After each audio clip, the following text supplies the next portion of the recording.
Le 25 novembre a été inauguré un lieu d'un genre nouveau à Sainte-Foy-la-Grande, petite commune de 3000 habitants au nord-est de la Gironde. Né de la volonté d'un groupe de commerçants de la ville, ce local associatif fédère aujourd'hui 25 associations et 200 adhérents.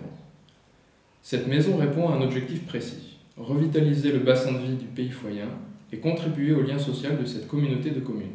Nous sommes partis d'un constat que nous avions besoin d'un lieu rassembleur pour pouvoir accueillir différentes activités, pour pouvoir redynamiser notre centre-ville, fédérer des actions. Et notre choix s'est porté sur le 44. 3 ans après sa création, Cœur de Bastide a donc acheté un immeuble situé au 44 rue Alsace-Lorraine, qu'elle a aménagé en espace culturel, pépinière d'entreprise et lieu d'exposition. L'association y assure aussi des services en soutien à la population. Ce local fonctionne comme un tiers-lieu, c'est-à-dire qu'il y a différents utilisateurs qui se partagent et qui cohabitent dans ce même lieu. Là, on est dans un local qui est plutôt orienté pour les commerces. Donc là, c'est une brodeuse, un artisan qui fait de la broderie à façon. Juste à côté, il y a une décoratrice de bougies qui vend effectivement ses produits. Il y a les métiers d'art. Et tout ça, ce sont des locaux qui sont loués auprès des professionnels à un prix très bas pour leur permettre de démarrer leur projet à Sainte-Foy-la-Grande. Donc ils signent un contrat comme dans une pépinière d'entreprise. Et au bout d'1 an, 2 ans, le loyer va petit à petit augmenter pour laisser la place à de nouveaux jeunes porteurs de projets. Et puis il y a d'autres utilisateurs de ce site. Il y a également les associations qui sont présentes parce qu'elles utilisent une logistique commune. La logistique, c'est une salle de réunion, c'est du Wi-Fi gratuit, c'est l'impression. Et ils utilisent de salles de réunion, mais aussi les lieux et les bureaux correspondants. Il y a un troisième type d'utilisateur, ce sont tous les adhérents, puisqu'il y a un café associatif qui est ouvert à tous les adhérents et qui est réservé à leur usage. Et ça permet également d'organiser des réunions débats. Il y a quelques semaines, c'était autour des AOC de l'égalité. À la rentrée, ça va être sur les droits des personnes.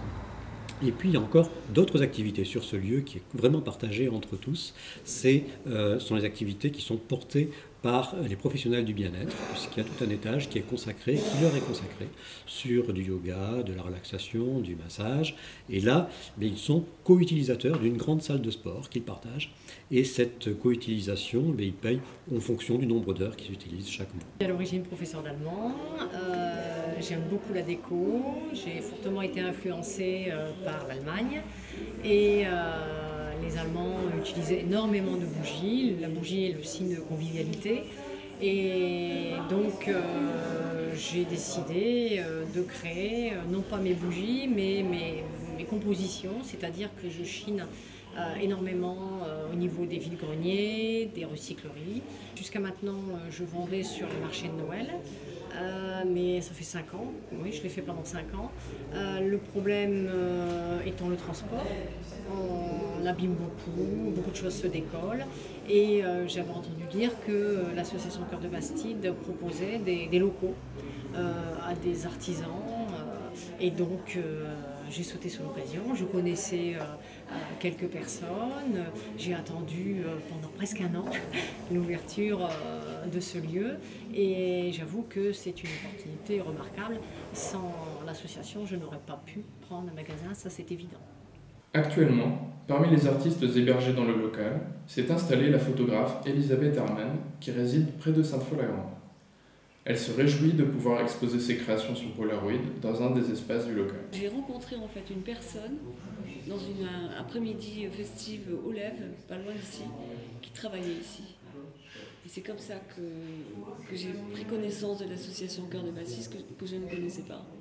J'ai exposé pas mal à Sainte-Foy, à la salle Broca, ou via la mairie ou au caveau de la musique. J'étais ravie d'être là, puis j'ai vu le lieu petit à petit se peindre. Je trouve que c'est vraiment très classe, quoi. Très sympa. Et peut-être bientôt on fera un atelier, je vais proposer de faire un atelier pour les enfants, peut-être pas au collodion parce qu'il y a trop de chimie, mais un atelier photo, développement, on voit les films, il faut voir. Ce local sert de plus de lieu de réunion pour les membres de Cœur de Bastide. Elle y propose aussi plusieurs services aux habitants, tels un soutien scolaire aux enfants de la ville et un accompagnement linguistique pour les jeunes enfants ne maîtrisant pas le français. Je m'appelle Claire, je suis enseignante à l'école Paul Bert à Sainte-Foy-la-Grande et je m'occupe des enfants allophones, les enfants qui arrivent d'un pays étranger, et je leur apprends le français pour qu'ils puissent assez rapidement être autonomes en classe ordinaire. L'association Cœur de Bastide propose ainsi dans ce nouveau lieu d'échange et de partage de précieux services qui répondent à de réelles attentes des habitants du pays foyen. Ce local réalise donc l'objectif de renforcer la cohésion sociale et l'économie de ce bassin de vie.